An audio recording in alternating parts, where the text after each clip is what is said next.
Ahí.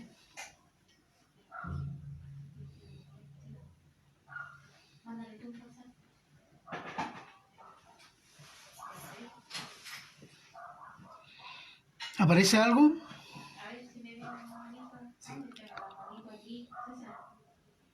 Uno. Ya.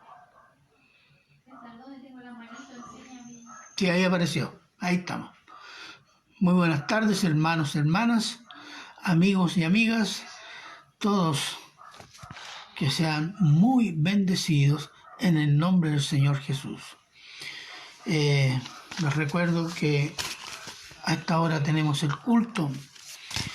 Vamos a predicar la palabra, vamos a orar y recordarnos de los hermanos y hermanas que están en dificultad.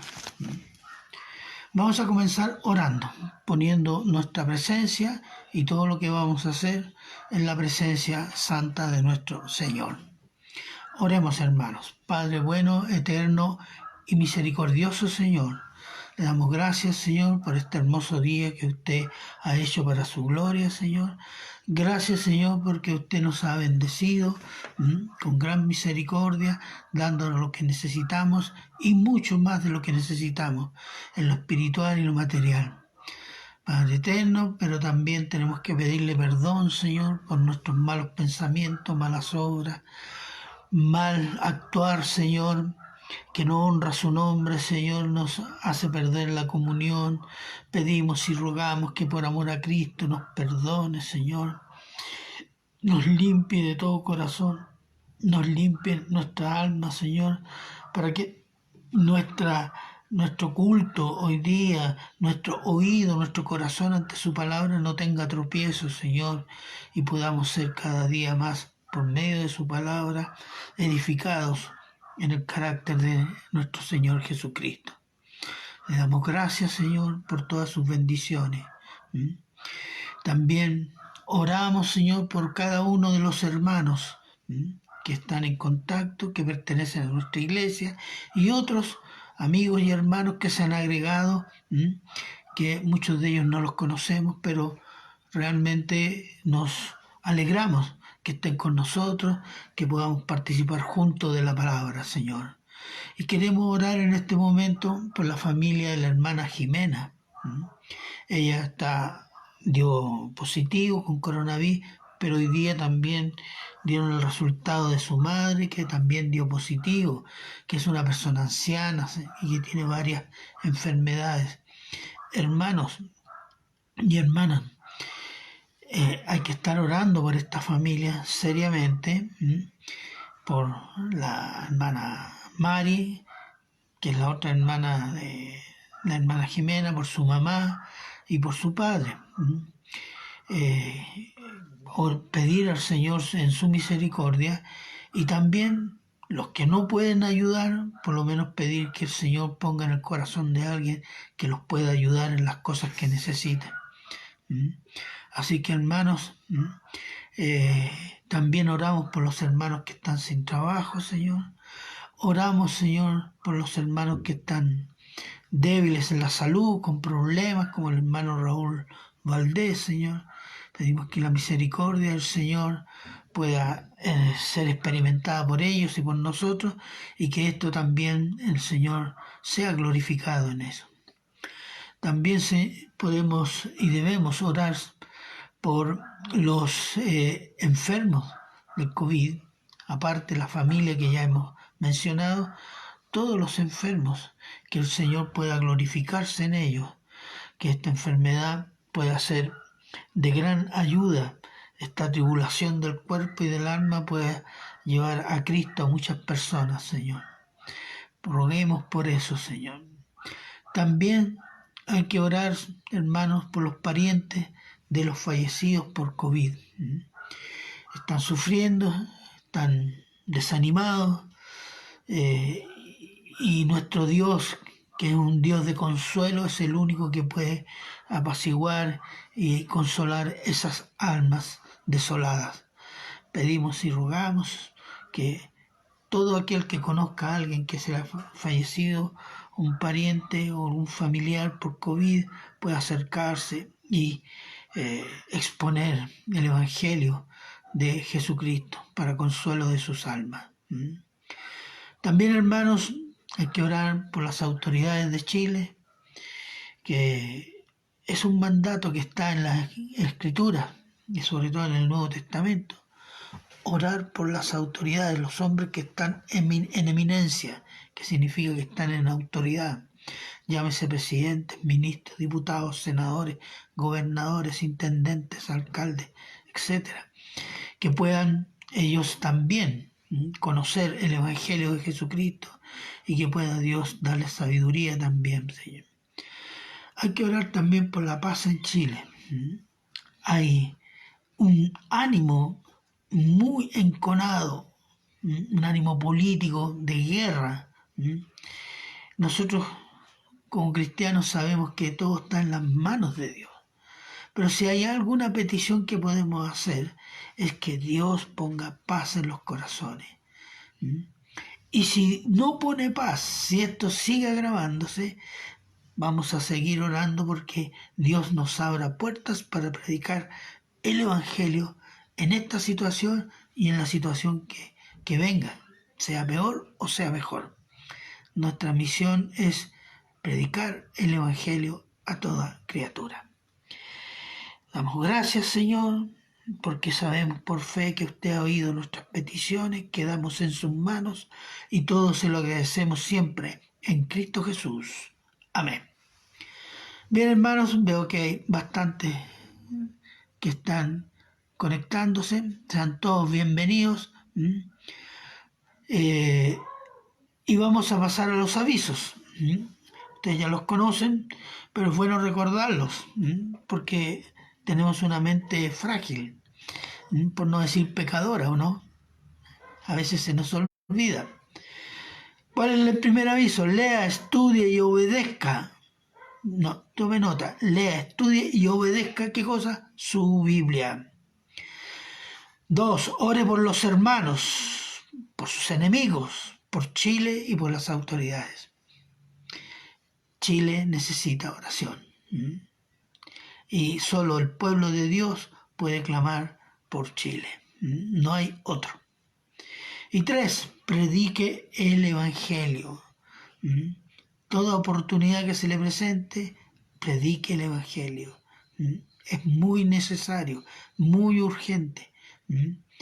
Hermanos, no hay muchos oídos prestos. Aunque dice la gente está afligida, está dispuesta. No, la mayoría de la gente no está dispuesta a escuchar. Pero nuestra misión no cambia. Exponer, predicar el Evangelio. Y por último, las ofrendas. Quiero decirles que lo que siempre digo, la ofrenda, sea pequeña, sea grande, sea inmensa o sea diminuta, es una forma de alabar al Señor. Es una forma de reconocer que todo lo que yo tengo, poseo, es de Dios. Así que la ofrenda es un acto de adoración a nuestro Señor.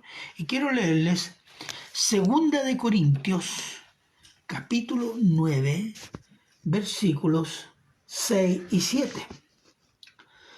Es el apóstol Pablo diciendo lo siguiente, escribiendo lo siguiente: pero esto digo, el que siembra escasamente también segará escasamente, y el que siembra generosamente, generosamente también segará.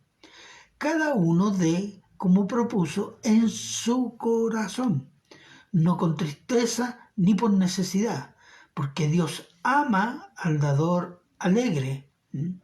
Y poderoso es Dios para hacer que abunde en vosotros toda gracia, a fin de que teniendo siempre en todas las cosas todo lo suficiente, abundéis para toda buena obra.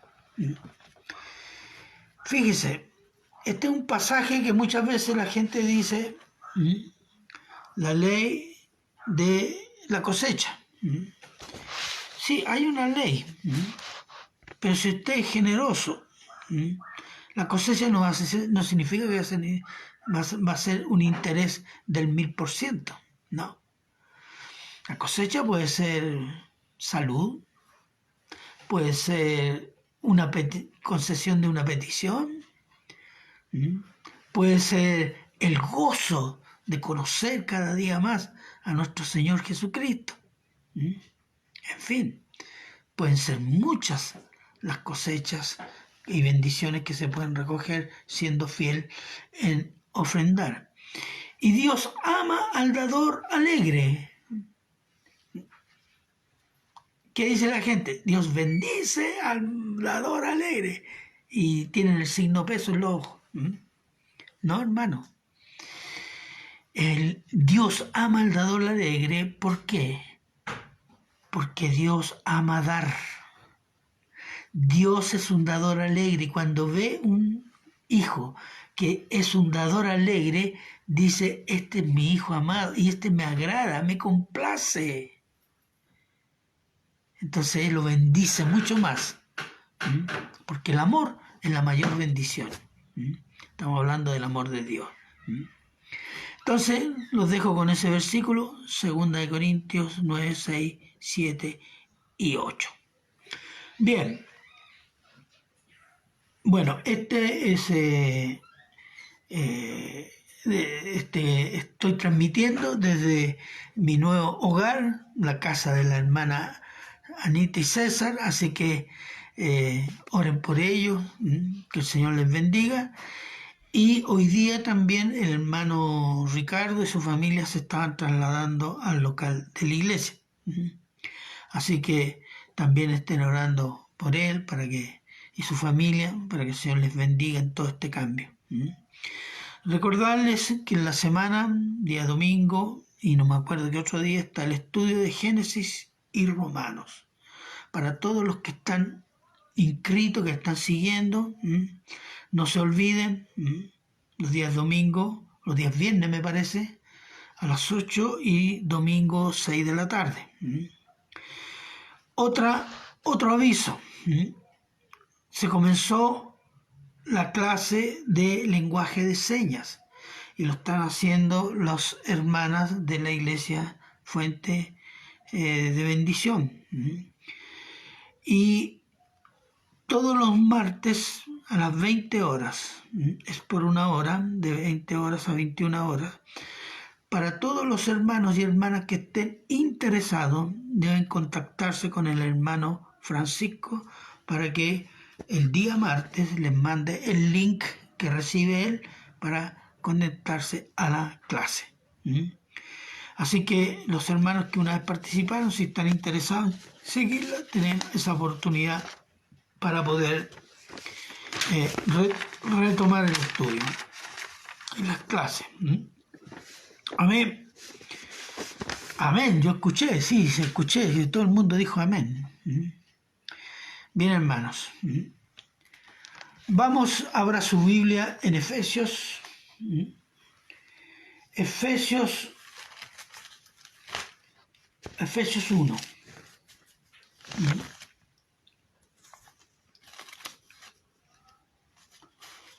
Efesios 1, vamos a ver dos versículos hoy día, versículo 9 y el versículo 10. Y en el versículo 10 hay un tema que yo me voy a centrar en ese tema, pero yo quiero hacer una introducción en estos momentos. Y antes de hacer la introducción vamos a orar. Oremos, hermanos. Padre bueno, eterno y misericordioso, Señor, pedimos y rogamos, Señor, su gracia por medio del Espíritu Santo, Señor, que guíe nuestra mente, nuestros corazones, por esta palabra, Señor, que podamos amarla, entenderla y aplicarla a nuestras vidas para la gloria de su nombre, Señor. Gracias, Padre eterno. Bendiga a cada uno de los hermanos que están oyendo esto, Señor. Glorifíquese usted, Señor, y que su Espíritu Santo, Señor, nos haga cada día más parecidos a Cristo que a nosotros mismos. Padre, en sus manos quedamos y se lo agradecemos en Cristo Jesús. Amén. Bien, hermanos, para introducirnos les voy a hablar un poco de la justificación. ¿Todos entienden lo que es la justificación? No me diga nada, no respóndame. Bueno, es la justificación por la fe en Cristo. La justificación significa que por fe en Cristo somos declarados justos ante Dios. Somos declarados justos. Entonces, en la justificación por la fe en Cristo somos bendecidos espiritualmente. Somos declarados justos. Somos librados de la condena del pecado. Somos perdonados de nuestros pecados. Somos reconciliados con el Padre. Somos morada del Espíritu Santo de Dios, que es la garantía de la vida eterna. Y todo ello nos es dado por la gracia de Dios en Cristo Jesús. Aquí el centro, la clave es Cristo Jesús. Dios actúa por medio de Él. Cristo Jesús, el cual murió en una cruz romana, pagando con ello el pecado de los que creen y satisfaciendo la justicia de Dios. La justicia de Dios fue satisfecha en la cruz. ¿Por qué? Porque en la cruz Cristo cargó nuestros pecados y Dios castigó en Cristo nuestros pecados. La justicia de Dios fue satisfecha.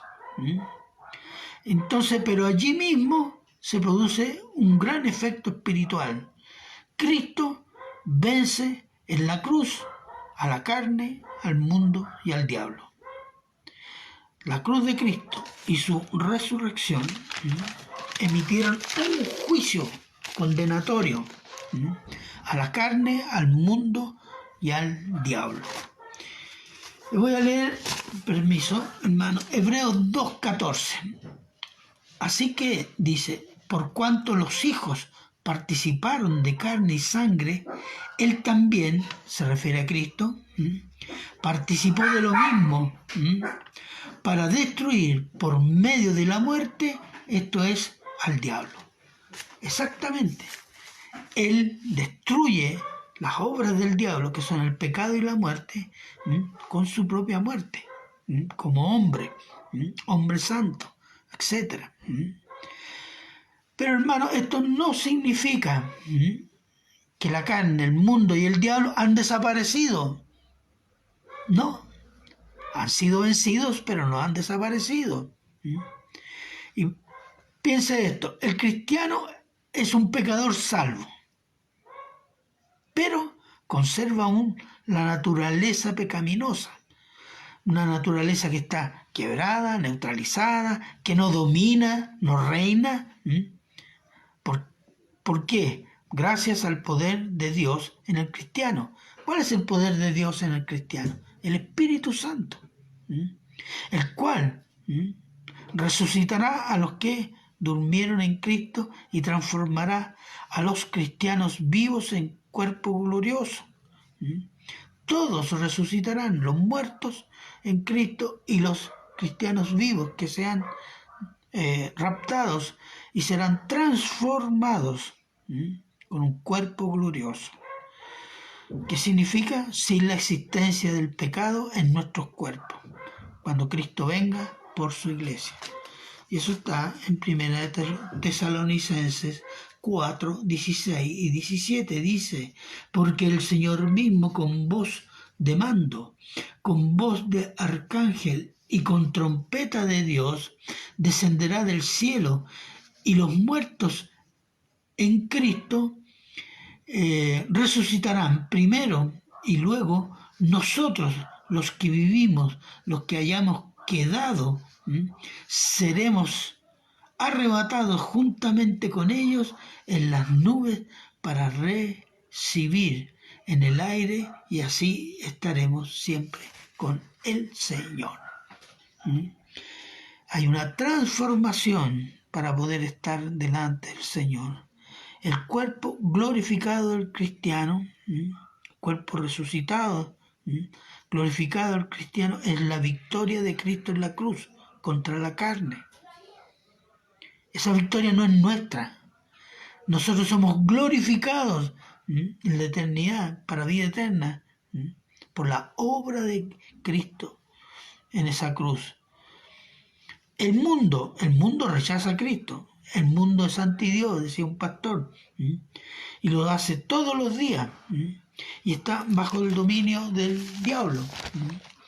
Pero el Evangelio es predicado en todas las naciones, y el cristianismo se ha asentado en las naciones y en Israel, a pesar de las persecuciones de todo tipo.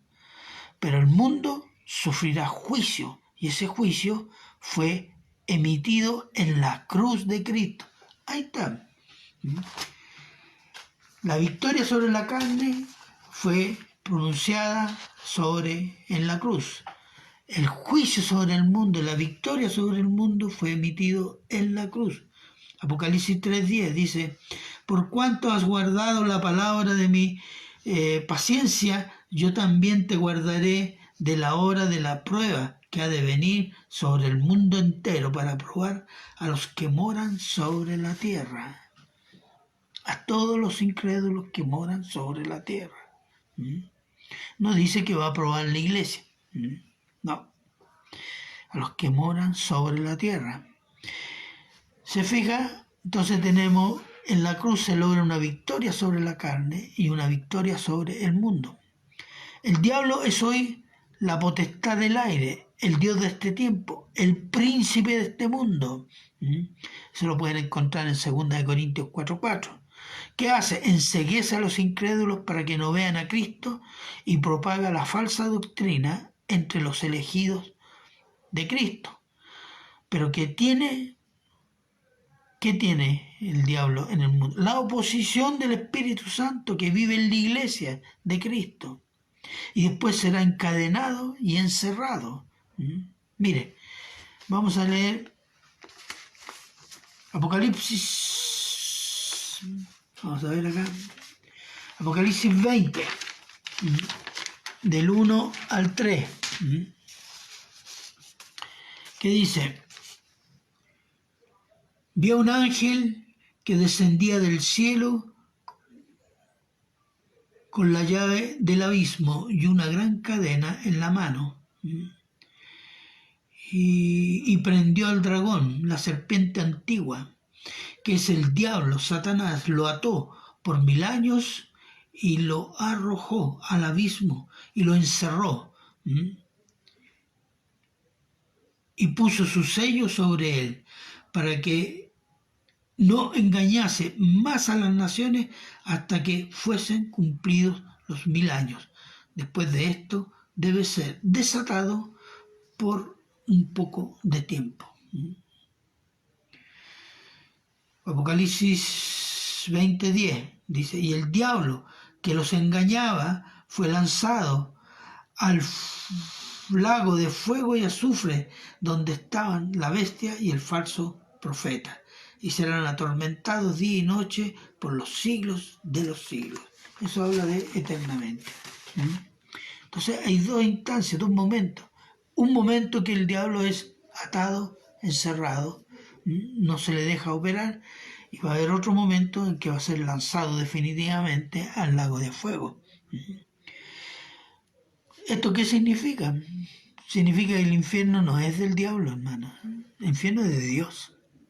Es el juicio de Dios. Ese juicio al diablo, ese juicio condenatorio, ¿dónde fue emitido? En la cruz de Cristo. Cuando Cristo venga por segunda vez, Él vendrá a ejecutar sus juicios que fueron emitidos en la cruz, contra la carne, contra el mundo y contra el diablo. Y su segunda venida, suceden dos cosas. Él cierra el tiempo del gobierno de los hombres, termina la historia de los hombres y el dominio del diablo, y Dios trae su reino a la tierra por medio de su ungido, que es Cristo, con el cual Dios reúne el juicio, la salvación, la bendición, la condena, la vida y la muerte. Es decir, el gobierno de todas las cosas del cielo y de la tierra, de lo espiritual y lo material en Cristo. Este hecho en la Biblia se llama el milenio. Título: En Cristo será reunida toda la creación material y espiritual. Efesios 1, 9, 10. Y leemos que dice así: dándonos, siguiendo el texto de las bendiciones que tenemos en Cristo Jesús, el apóstol Pablo, que nos hace sobreabundar en el conocimiento,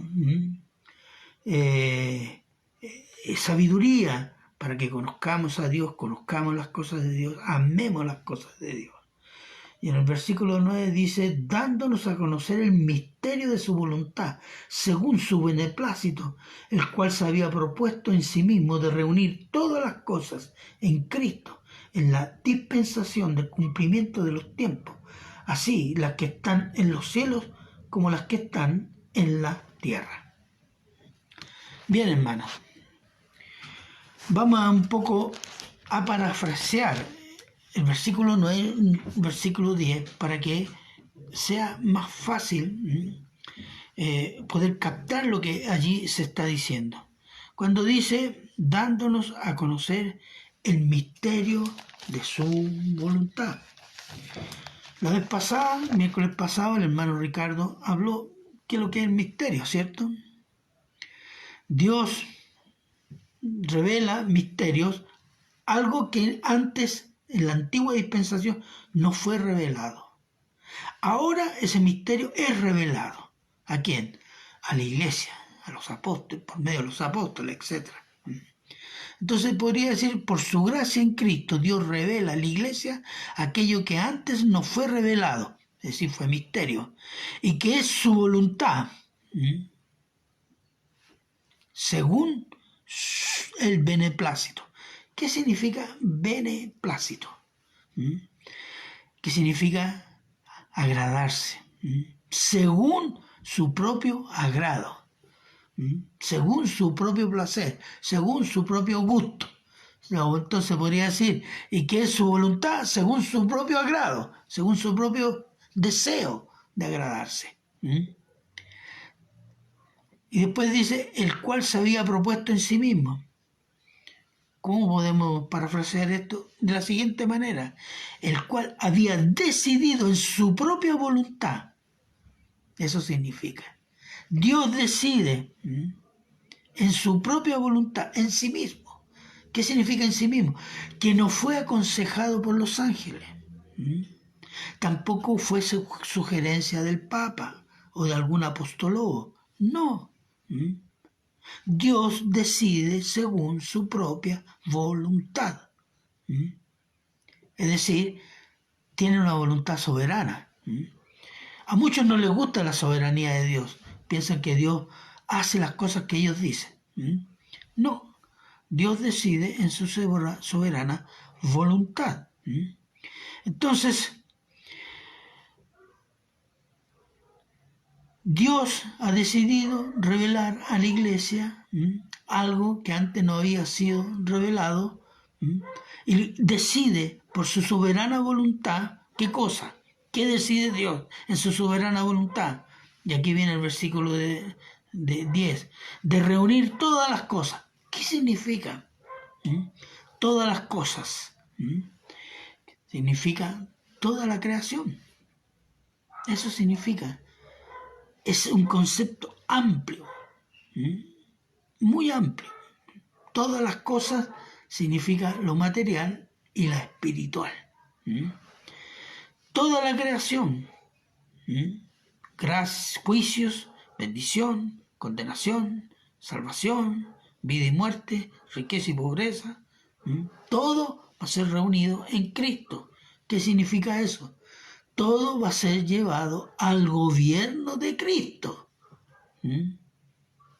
Eso es lo que está diciendo. Todas las cosas están siendo llevadas hacia el gobierno de Cristo. ¿Cuándo? ¿Cuándo se va a cumplir completamente? Y lo vamos a ver, el gobierno de Cristo. En la dispensación. Ahí hay otra palabra. ¿Qué significa dispensación?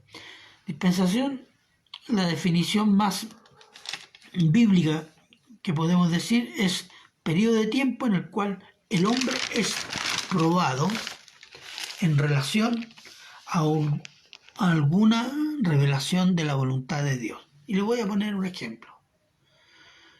Cuando Dios creó a Adán y Eva, les puso una condición, que no comieran del árbol que produce los frutos del conocimiento del bien y del mal. ¿Cierto? Era la única condición. La voluntad del hombre, la naturaleza del hombre fue puesta a prueba. Perdió. El hombre falló. A ese tiempo se le llama la dispensación de la inocencia, porque después ya el hombre conocía el bien y el mal. Entonces significa ese periodo de tiempo. Entonces, ¿cuál es la dispensación de que aquí está hablando? Y lo vamos a mencionar acá. Dice, proban tiempo del cumplimiento, perdón, se lo voy a leer acá en el 10. De reunir todas las cosas en Cristo en la dispensación del cumplimiento de los tiempos. ¿De qué tiempo? Tiempo, dispensación, cumplimiento de los tiempos. Los tiempos de las cosas que están en los cielos y los tiempos de las cosas que están en la tierra. El gobierno de todas las cosas de la creación en Cristo significa el fin del gobierno del hombre. Ese es el tiempo que termina e inicia otro tiempo, otra dispensación. Comienza la dispensación del milenio, de Cristo gobernando todas las cosas directamente. Entonces dice, significa el fin del gobierno del hombre y del diablo como gobierno y dominio, y la reunión de los salvos de la iglesia y los salvos de Israel en el Antiguo de Israel del Antiguo Testamento. ¿En dónde? En el reino milenial. Esa es la dispensación que está diciendo acá, y se lo leo, de reunir todas las cosas en Cristo en la dispensación del cumplimiento de los tiempos, así las que están en los cielos como las que están en la tierra. Hermanos, lo que nos está hablando Efesios ahí, está hablando del tiempo del milenio, que va a ser el tiempo en donde toda la creación verá que todo está bajo el gobierno directo de Cristo. Déjeme leerle 1 Corintios 15, 25 al 28, perdón. Dice, porque es preciso, es que Él reine, y está hablando de Cristo, reine hasta que haya puesto a todos sus enemigos debajo de sus pies. Y el postrer enemigo que será destruido es la muerte. O sea, el enemigo final, ¿cuál es? La muerte. Porque todas las cosas las sujetó debajo de sus pies. Y cuando dice que todas las cosas han sido sujetadas a Él, claramente se exceptúa al que sujetó a Él todas las cosas, es decir, a Dios. Dios está sujetando todas las cosas en Cristo. Podemos decirlo como lo dice Efesios. Dios está reuniendo todas las cosas en Cristo. Pero luego que todas las cosas le estén sujetas, entonces también el Hijo mismo se sujetará al que lo sujetó a Él, todas las cosas, para que Dios sea todo en todos. Este es el proceso que describe el apóstol Pablo, inspirado por el Espíritu Santo. Todo debe ser reunido bajo el gobierno de Cristo. Todo debe ser sujeto a Él. Toda la creación, el cielo y la tierra, lo espiritual y lo material.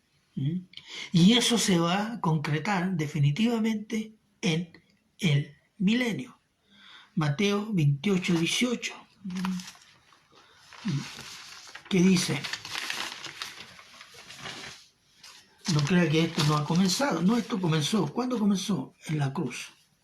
Y dice, Jesús, momento que Jesús está resucitado, se acerca a sus discípulos y les dice, Jesús se acercó y les habló diciendo: toda potestad me es dada en el cielo y en la tierra. Ahí está. Cristo tiene toda autoridad y poder del cielo y de la tierra. ¿Por qué? Porque, como dice Juan, Él es hijo de hombre. Él es el único autorizado a abrir los juicios. Apocalipsis. ¿Quién puede abrir el rollo? Solo el Cordero inmolado. ¿Por qué? Porque Él se sacrificó y reveló la justicia de Dios y el perdón para los pecadores. Cristo es la autoridad suprema.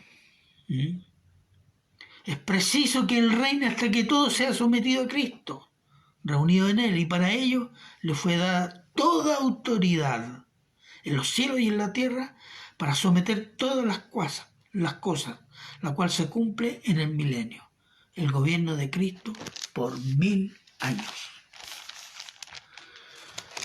Entonces vamos a hablar del milenio. ¿Por qué es necesario hablar del milenio? Yo sé que hay diferentes posiciones y se vienen discutiendo no de algunos años, sino de algunos varios siglos. Primero tenemos que decir que el milenio está mencionado y descrito en las Escrituras. Apocalipsis, se lo voy a leer, acá lo tengo. Apocalipsis 20. Apocalipsis 20 del 1 al 10. Es el pasaje que habla de el milenio. Perdón. Dice Reina Valera 60, la reina de las Biblias, como dice el pastor, el teólogo Carballosa. Vi a un ángel que descendía del cielo con la llave del abismo y una gran cadena en la mano, y prendió al dragón, la serpiente antigua, que es el diablo y Satanás, y lo ató por 1000 años, y lo arrojó al abismo y lo encerró, y puso su sello sobre él, para que no se engañase más a las naciones hasta que fuesen cumplidos los 1000 años, y después de esto debe ser desatado por un poco de tiempo. Note esto. Versículo 4. Y vi tronos, y se sentaron sobre ellos los que recibieron la facultad de juzgar. En este sentido es de gobernar. Y vi las almas de los decapitados por causa del testimonio de Jesús y por la palabra de Dios, los que no habían adorado a la bestia ni a su imagen, y que no recibieron la marca en la frente ni en sus manos, y vivieron y reinaron con Cristo 1000 años. Pero los otros muertos no volvieron a vivir hasta que se cumplieran 1000 años. Esta es la primera resurrección. Bienaventurado y santo el que tiene parte en la primera resurrección. La segunda muerte no tiene potestad, es decir, autoridad sobre esto, sino que serán sacerdotes de Dios y de Cristo y reinarán con él 1000 años. Y cuando los 1000 años se cumplan, Satanás será suelto de prisión y saldrá a engañar a las naciones que están en los 4 ángulos de la tierra, a Gog y a Magog, a fin de reunirlos para la batalla, el número de los cuales es como la arena del mar. Y subieron sobre la anchura de la tierra y rodearon el campamento de los santos y la ciudad amada, se refiere a Jerusalén, y de Dios descendió fuego del cielo y los consumió, y el diablo que los engañaba fue lanzado en el lago de fuego y azufre, donde estaban la bestia y el falso profeta, y serán atormentados día y noche por los siglos de los siglos. Mira, hermano, este pasaje que describe el milenio es muy importante tenerlo en cuenta. Ahí se dice casi 7 veces 1000 años, 1000 años, 1000 años. no dice cómo 1000 años. Porque cuando agrega el cómo, significa que se parece, que pueden ser 1000 años o habla de un tiempo larguísimo. Entonces, no es un número simbólico, es un número literal. Entonces, el milenio, ¿cuándo viene el milenio? Después de la venida del Señor Jesús, como verbo de Dios, Apocalipsis 19:13, y como Rey de Reyes y Señor de Señores, Apocalipsis 19:16, que lanza vivos a la bestia y al falso profeta al lago de fuego, y los demás que se oponían a Cristo y a su pueblo fueron muertos con la espada que sale de su boca. ¿Qué significa eso? ¿Cuál es la espada del Espíritu? Decimos nosotros, la palabra. Y aquí va a salir directamente la palabra de Cristo, va a hablar, va a amonestar, y los hombres van a morir. Ese es el poder de la palabra de Dios. Acuérdense que Dios dijo, sea la luz, fue la luz. Sea el sol, sea el universo, sea esto, lo otro. Y con la misma palabra Dios puede decir, muere. Y muere nomás. Como Jesús dijo, Lázaro, levántate y sale. Y Lázaro se levantó. Es el poder de Dios. No es el poder de la palabra de los hombres. Por muy bonita que pueda ser. No, la palabra de Dios es palabra poderosa, que puede edificar, santificar, también condenar, enjuiciar y destruir. Entonces, y fueron carne para millones de aves carroñeras. Apocalipsis 19, 20 y 21. Este juicio está en el capítulo 19 de Apocalipsis, no es el diablo. No es el diablo matando gente, no. Ni un pastor fundamentalista que produce y predica el miedo, no. Sino que es una breve descripción del juicio de Dios por medio de su Hijo Jesucristo, que tiene toda la autoridad y poder sobre todas las cosas, porque Él y solo Él fue inmolado en una cruz por la justicia de Dios Padre, para la salvación de los pecadores. Y el rescate de toda la creación que está bajo el dominio del pecado y del diablo. Ese es el poder de Dios, hermano, que se va a producir cuando Cristo venga en juicio como guerrero. Un Cristo que va a vengar a su pueblo, que ha sido oprimido, perseguido, asesinado, vituperado, humillado. No importa que si los perseguidores estén vivos o muertos, todos recibirán el juicio de sus obras. Entonces el milenio es revelado al apóstol Juan, obviamente, en Apocalipsis, y vamos a ver algunos, ¿cuántos son? 8, 10, 11 puntos.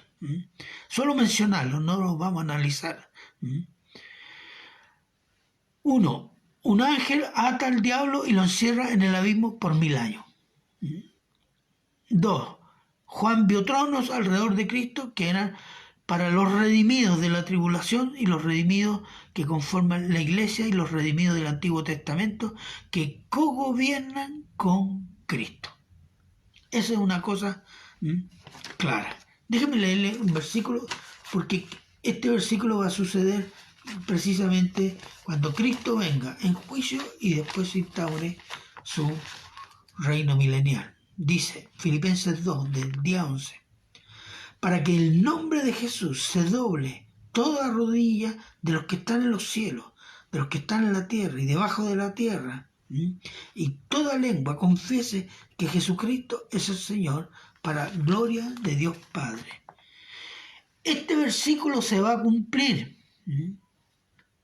cuando Cristo venga en juicio e instaure el reino y comienza a hacer los juicios a las naciones y el juicio a Israel. Déjeme decirle, cuando dice de los que están en los cielos, los ángeles. Los ángeles viven en el cielo. De los que están en la tierra, los hombres.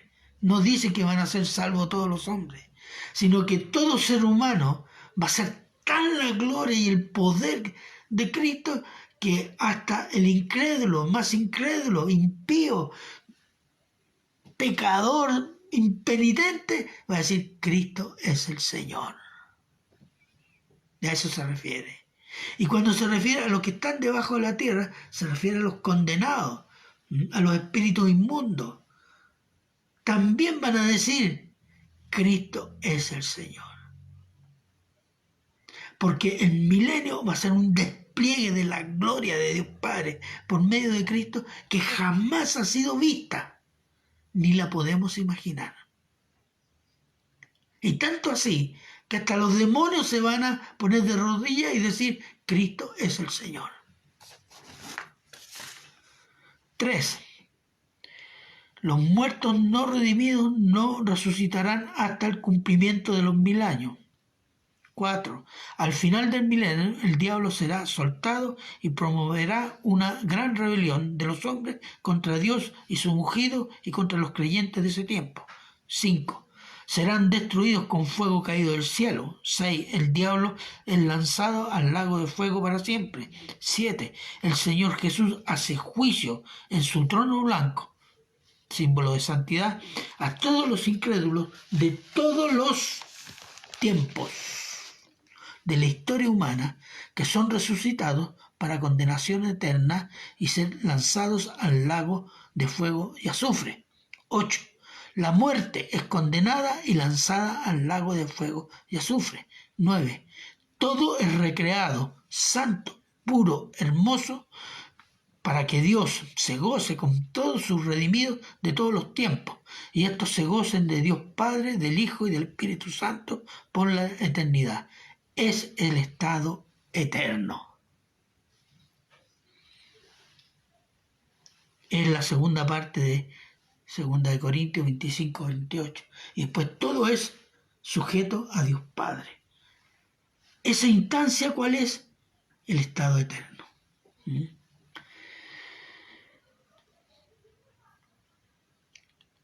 Y hermanos, en los textos citados, y los conocen algunos, han leído, otros menos leído, pero tengo que decirles algo.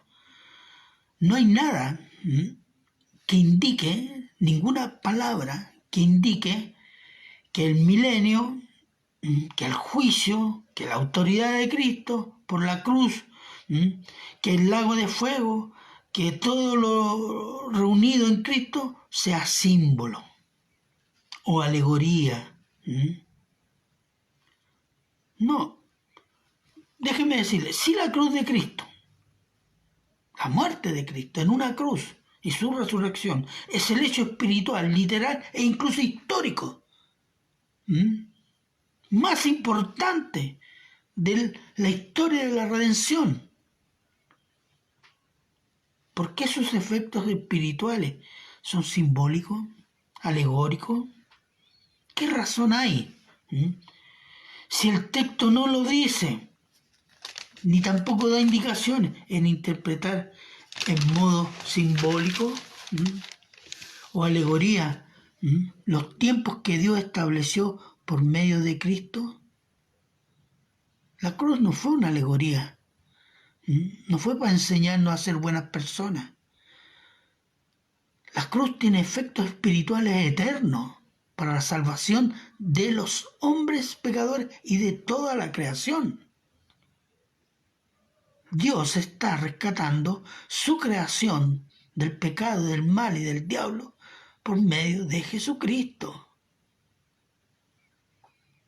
Entonces aquí no hay mucho espacio para alegoría o símbolos, porque un símbolo usted lo puede ubicar incluso en el Antiguo Testamento, porque es simbólico.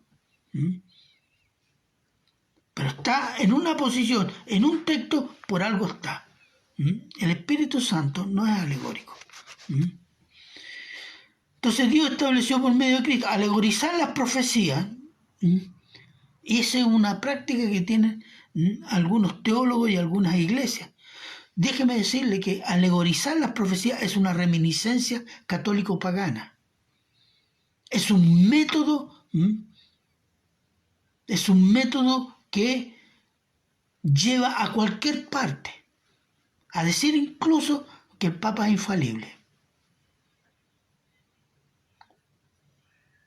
Ese método alegórico lleva a creer que hay nuevos apóstoles. Ese método alegórico lleva a creer que hay que tomarse el poder, el reino ahora, sin Cristo. No esperamos la venida de Cristo. Y ese método alegórico contradice lo que en la Escritura está. Y hace perder de vista que Cristo, los apóstoles y los primeros padres interpretaron las Escrituras literalmente y hablaron de un milenio literal y terrenal. Papías, Ireneo, Justino Mártir tienen escrito cuando hablan del milenio literal y terrenal. Muchos dicen que esto viene de ahora. No. Si se estudia bien, los primeros padres, la gran mayoría hablaron de un milenio literal y terrenal. Así como lo hablaron los apóstoles. Y así como habló Cristo. Pero bueno, el milenio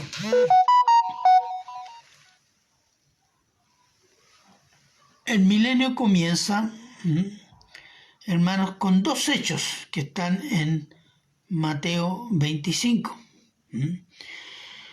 Uno, la parábola de las 10 vírgenes que esperan la llegada del novio o del esposo con la novia, la esposa. ¿Qué significa esto? Mire, el novio, ¿quién es? Cristo. Él viene con la esposa. ¿Quién es la esposa? La iglesia. ¿Y las 10 vírgenes quiénes son? Israel. 5 son creyentes y 5 son incrédulas, entusiastas, legalistas, lo que sea.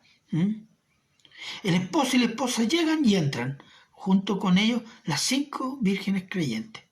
¿Por qué? Porque tenían lámparas encendidas y eso simboliza ¿qué cosa? El Espíritu Santo. Ahí tiene un símbolo. Todos los símbolos tienen una raíz material.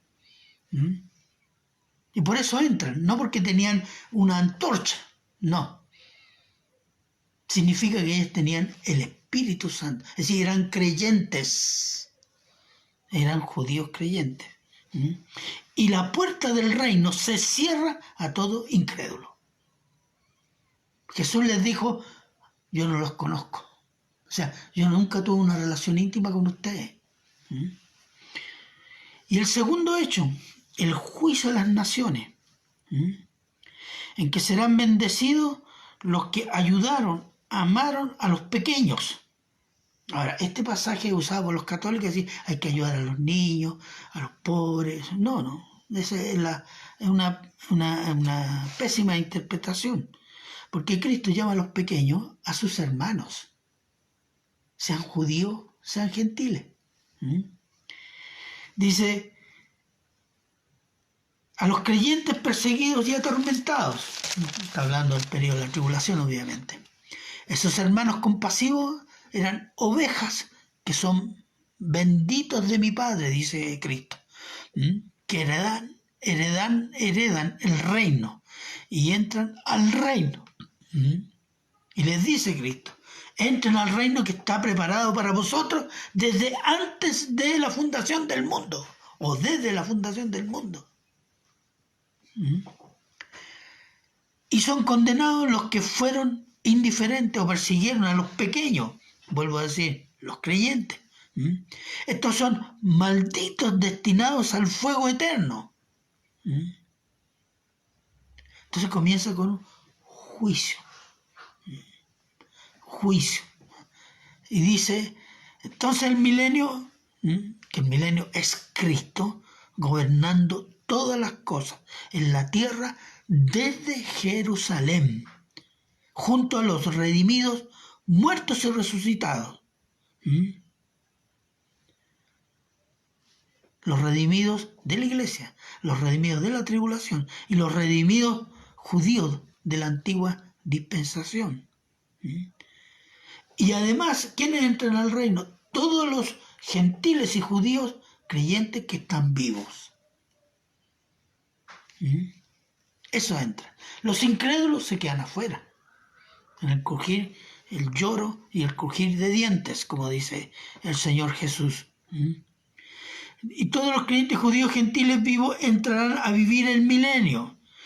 Y estos creyentes vivos, judíos y gentiles, volverán a llenar la tierra. Y cuando se cumplan los 1000 años, vamos a tener una tierra completamente poblada. Tal vez mucho más cantidad de gente que hoy en día. Entonces tenemos que tener claro que el milenio no es una alegoría, no es algo pasajero, no es algo que se inventó por ahí un teólogo. No, el milenio está en la Escritura. Está insinuado en el Antiguo y el Nuevo Testamento. Y vamos a ver algunos versículos. ¿Por qué? Porque Dios decidió de su propia soberana voluntad reunir todas las cosas en Cristo Jesús. Y no hay otro momento descrito en la Biblia que esto se cumple en el milenio.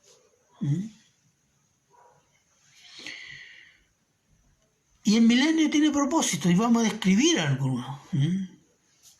Primero, el cumplimiento de las profecías de los profetas del Antiguo Testamento. Por ejemplo, vamos a ver el Salmo 2, 7, 9. Y dice, yo publicaré el decreto, Jehová me ha dicho, mi hijo eres tú, yo te engendré hoy, pídeme y te daré por herencia las naciones y como posesión tuya los confines de la tierra, los quebrantarás con vara de hierro, como vasijas de alfarero, los desmenuzarás. Todo el mundo dice amén.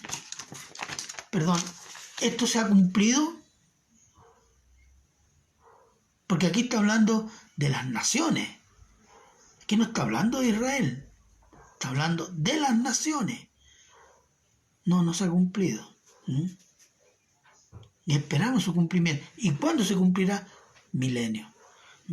Salmo 72. Déjeme. Salmo 72, 8 al 11. Dice.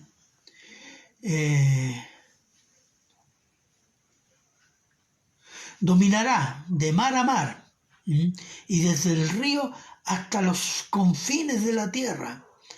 Ante él se postrarán los moradores del desierto y sus enemigos lamerán el polvo. Los reyes de Tarsis de las costas traerán presentes. Los reyes de Sabá y de Seba ofrecerán dones. Todos los reyes se postrarán delante de él. Todas las naciones le servirán. Pregunta, ¿sucedió en algún momento eso de la historia? No. ¿Está sucediendo ahora? No. ¿Va a suceder? Sí. ¿Cuándo? En el milenio. Zacarías 9:10. Y dice, y Efraín, esto habla de la tribu de Israel, está hablando de Israel, y de Efraín destruiré los carros y los caballos de Jerusalén, y los arcos de guerra serán quebrados, y hablarán paz a las naciones, y su señorío será de mar a mar, desde el río hasta los fines de la tierra. Aquí, ¿qué es lo que se insinúa? Paz, paz, paz. ¿A partir de quién? de Israel.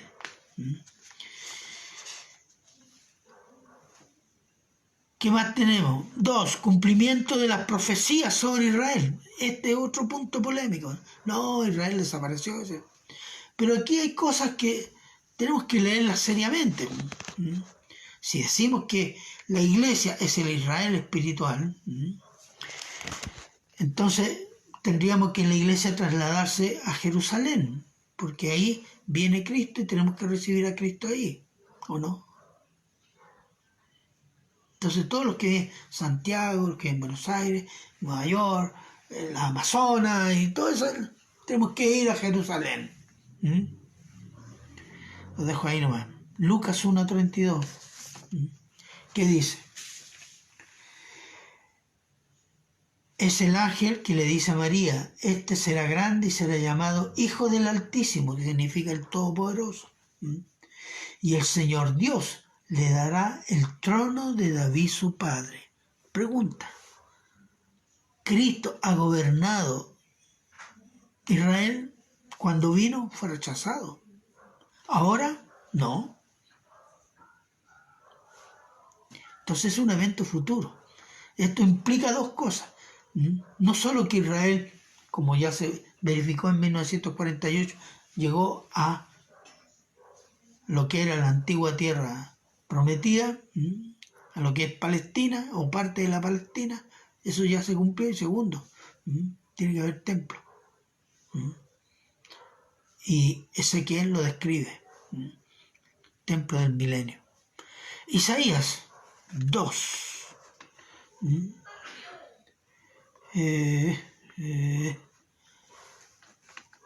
Isaías 2, parece que no lo tengo acá.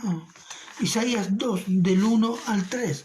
Vaya Isaías 2, del 1 al 3. Por favor.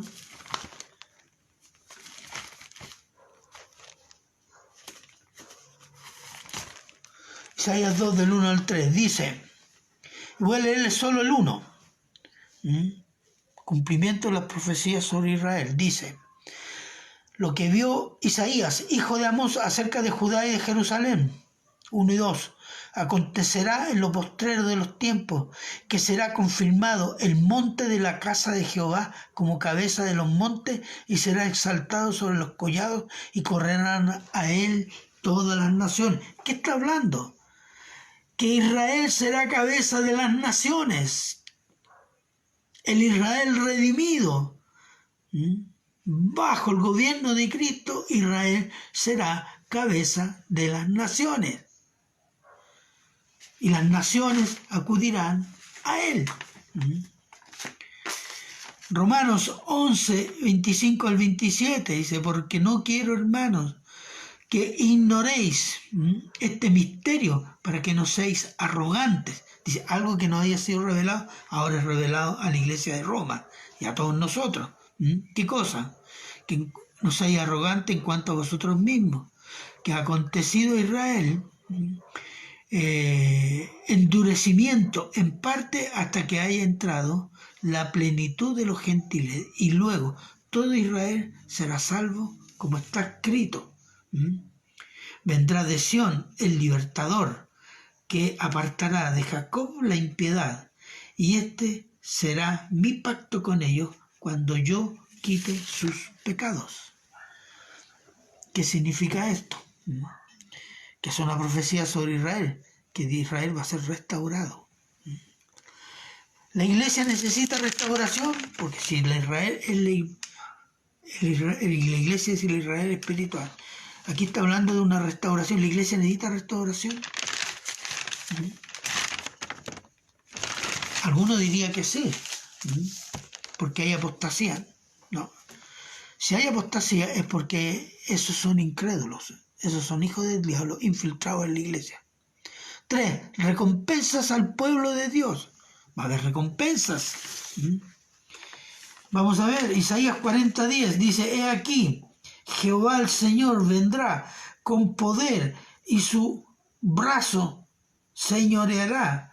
He aquí que su recompensa viene con él y su paga delante de su rostro. Muchos pasajes. Él va a recompensar a los hijos de Dios, a los que creyeron, a los fieles. Van a haber corona, van a haber bendiciones. Y dice Mateo 16, 27. Dice, porque el Hijo del Hombre vendrá en la gloria de su Padre con sus ángeles, y entonces pagará a cada uno conforme a sus obras.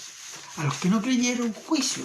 A los que creyeron, muchas, pero muchas bendiciones. ¿Cuándo será eso?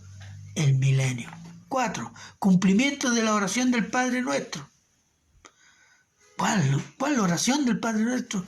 ¿Qué parte? Cuando dice, venga tu reino, hágase tu voluntad, como en el cielo, así también donde en la tierra. Y esa no es una tierra alegórica o simbólica.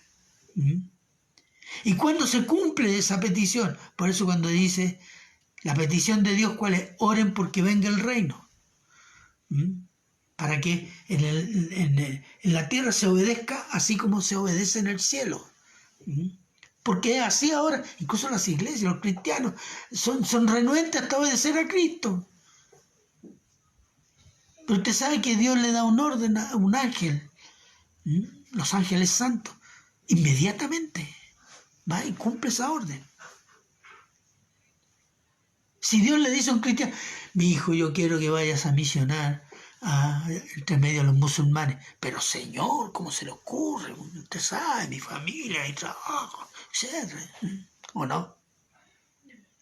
Entonces, ¿se está obedeciendo en la tierra a Dios como se le obedece en el cielo? No, pero eso se va a cumplir en el milenio.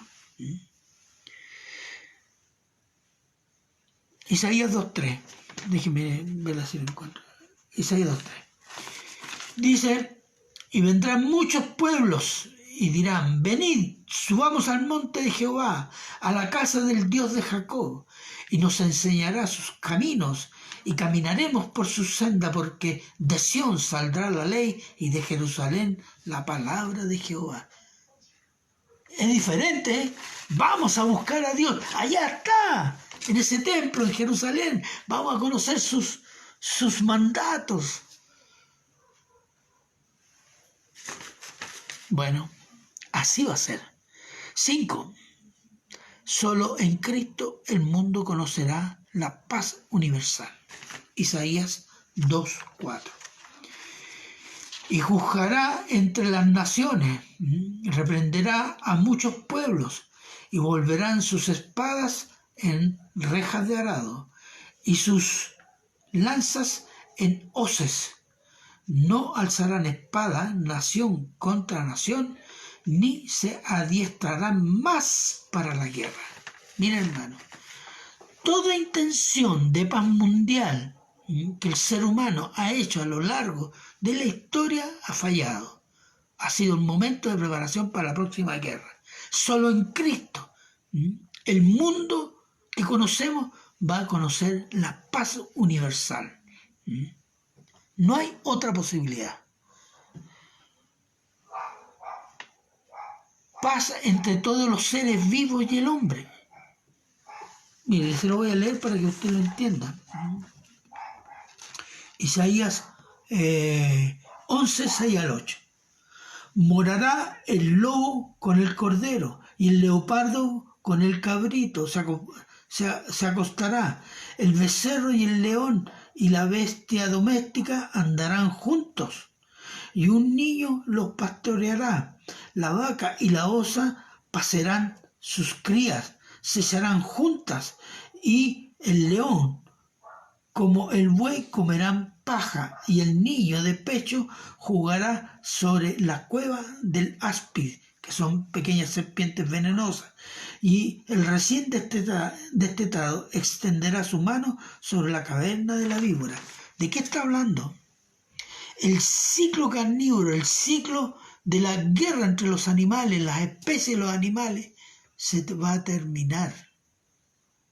Porque ese fue un juicio de Dios a causa del pecado del ser humano y que viene crecientemente desde el diluvio. No necesito recordarle que Dios dice a Noé, y pondré tu temor sobre los animales. Y todo lo que se mueve te será por alimento, más las hierbas y los semillas. Entonces, este ciclo se termina. Entra un nuevo ciclo, el ciclo de la alimentación herbívora. Esto significa una serie de cambios en el organismo y tal vez en el clima. Entonces, eso que está ahí es alegórico, es simbólico de la eternidad. Bueno, está hablando de cosas muy terrenales, animales, y la relación del hombre con los animales, y de los animales entre ellos y con el hombre.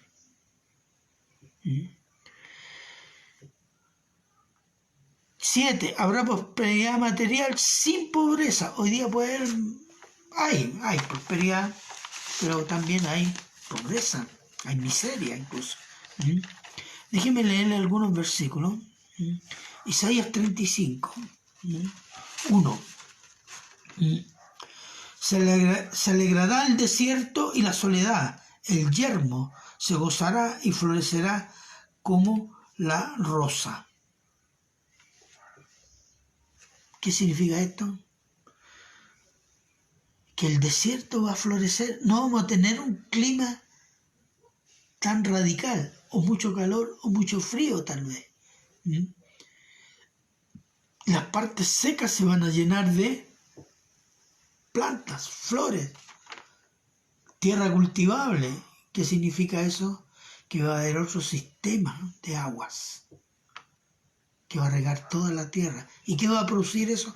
Abundancia de alimentos y de cosas para producir alimentos.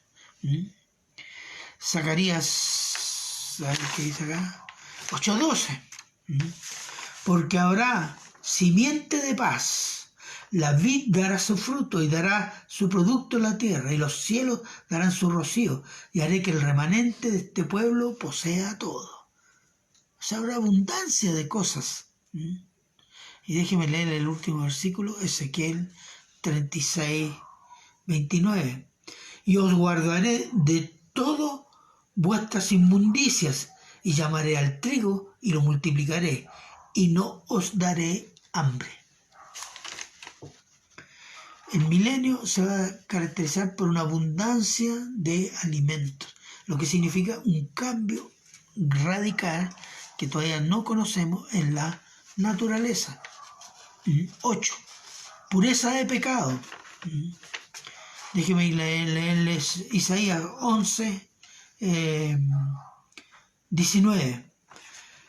No harán mal ni dañarán en todo mi santo monte, porque la tierra será llena del conocimiento de Jehová, como las aguas cubren el mar. Sí, hermano. La pureza, la santidad va a ser predominante, preeminente y predominante. Recuérdense que hay una frase que dice y lo dice en el Salmo 2, tú gobernarás con vara de hierro, lo desmenuzarás. ¿Qué significa eso? Significa que al momento que se produce un pecado, Dios lo va a castigar, Cristo lo va a castigar inmediatamente. No va a haber espacio al pecado. Hoy día es así. No, usted peca y sigue viviendo, y todo el mundo sigue viviendo por la misericordia de Dios. Porque Dios está esperando su tiempo. Y está llevando las cosas a su tiempo. Entonces, pero en ese momento, pecado, ¡pum!, castigo. Vida prolongada. Isaías 65, 20. No habrá más niño que muera de pocos días, es decir, muerte súbita o aborto. No va a haber más aborto. Ni viejo que sus días no cumpla. Si alguien tiene que vivir por su cuerpo 200, 300 años, va a vivirlos. Esto implica ¿qué cosa? que no van a haber enfermedades, ¿no? Y porque el niño morirá de 100 años. Mire, uno va a morir de 100 años y todavía es niño. ¿Mm? ¿Y qué dice? Y el pecador de 100 años será maldito, es decir, no vivirá. Eso es lo que se llama regir el mundo con la vara de hierro de Dios. Gozo personal. Gozo personal. Isaías 9:3. Multiplicasteis la gente y aumentaste la alegría. Se alegrarán delante de ti como se alegran en la siega, como se goza cuando reparten despojos. Ese es el gozo personal. Perdón. Y por último, 11. Mostrar. Perdón, aquí tengo otro versículo. Ya,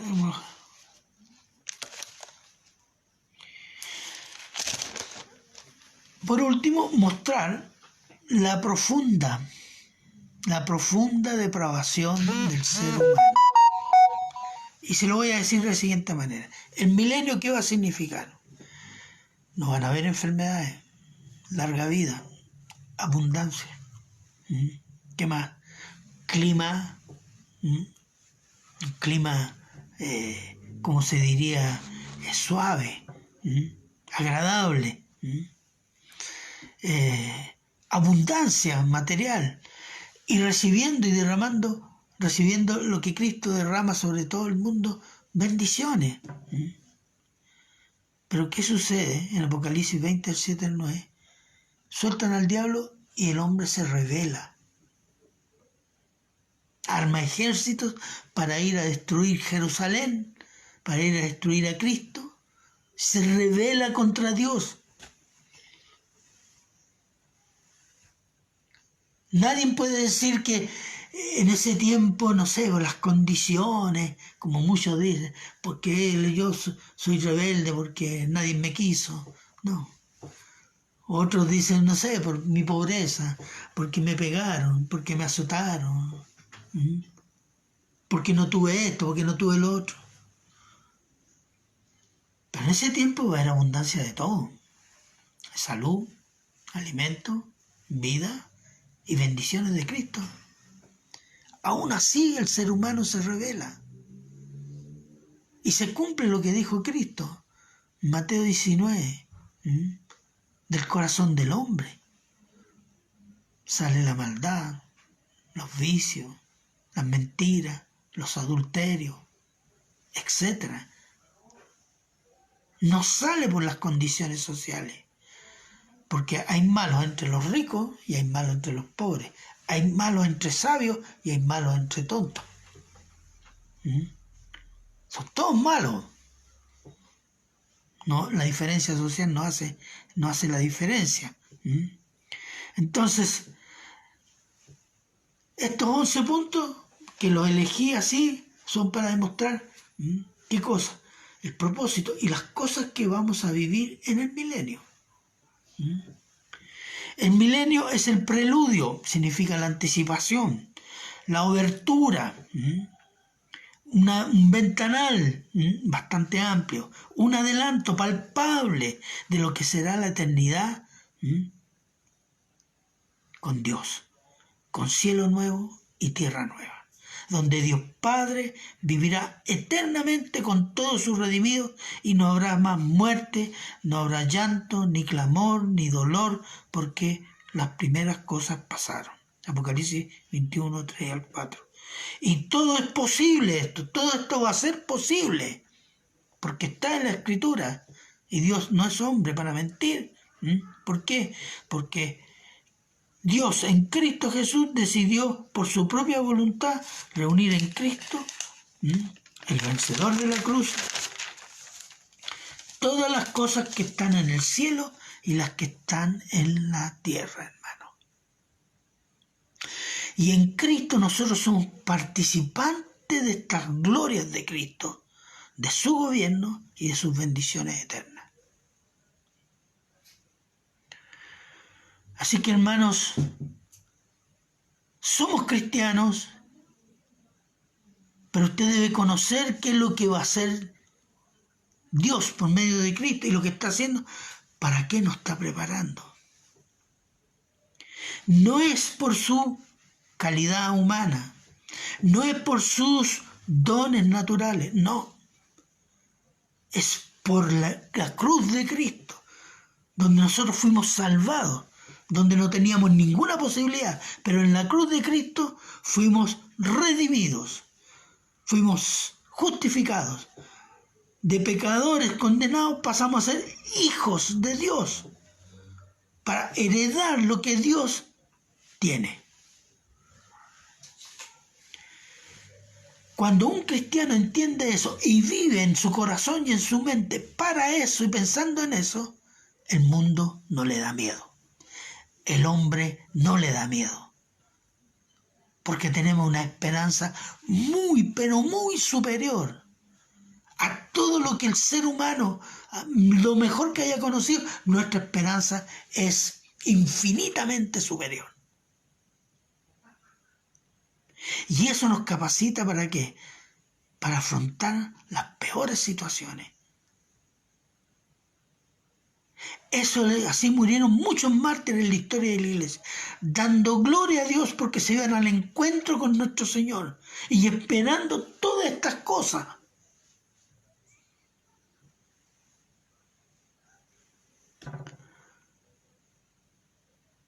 Así que, hermanos, cuando lea este pasaje de Efesios del 1 al 14, medítelo, investíguelo, vea el sentido de las palabras. Y tenemos más bendiciones de lo que usted se puede imaginar. No hay imaginación humana, porque son cosas que todavía no veo, pero están escritas aquí, para nosotros. No es para los teólogos, hermanos, es para todo cristiano. Asúmalas, créalas, ámelas y viva por ellas. Amén. Amén. Gloria a Dios. Siempre damos gloria a Dios por tanta maravilla. Cosas que nos cuesta entender. Y Él, por Cristo, ha decidido regalárnosla. Gloria a Dios. Gloria a Dios. Mucha gloria a Dios. Toda la honra y toda la gloria son solo de Él. Que ha elegido a estos miserables, los ha transformado en sus hijos, para gloria a su santo nombre. Amén, hermanos. Vamos a orar. Padre bueno, eterno y misericordioso Dios, darte las gracias por esta carta. Esta carta es como el legado que los hijos de Dios van a heredar. Lo que ya tienen y lo que usted ha preparado para su pueblo, Señor. Por Cristo Jesús. Alabado y bendito sea, Señor. Que el Espíritu Santo, Señor, rompa nuestros corazones y esta palabra penetre nuestra alma, Señor, y nuestro corazón y podamos disfrutarla y podamos fructificar en ella, en esperanza, y poder afrontar toda situación sabiendo que tenemos una esperanza tan grande que nada nos atemoriza. Toda la gloria y la honra del Señor. En Cristo Jesús oramos. Amén. Bien, hermanos, muchas gracias a todos los que se han conectado. Que Dios los bendiga, que esta palabra pueda el Señor edificar sus corazones para la gloria de su nombre. Y hermanos, oren mucho, como les planteé al inicio, por los hermanos enfermos, por las familias, por la iglesia, por Chile. Bien, hermanos, que el Señor les bendiga y nos vemos el próximo domingo. Amén. Toda la iglesia dice amén. Yo lo escuché, sí, yo lo escuché. Chao, chao, chao.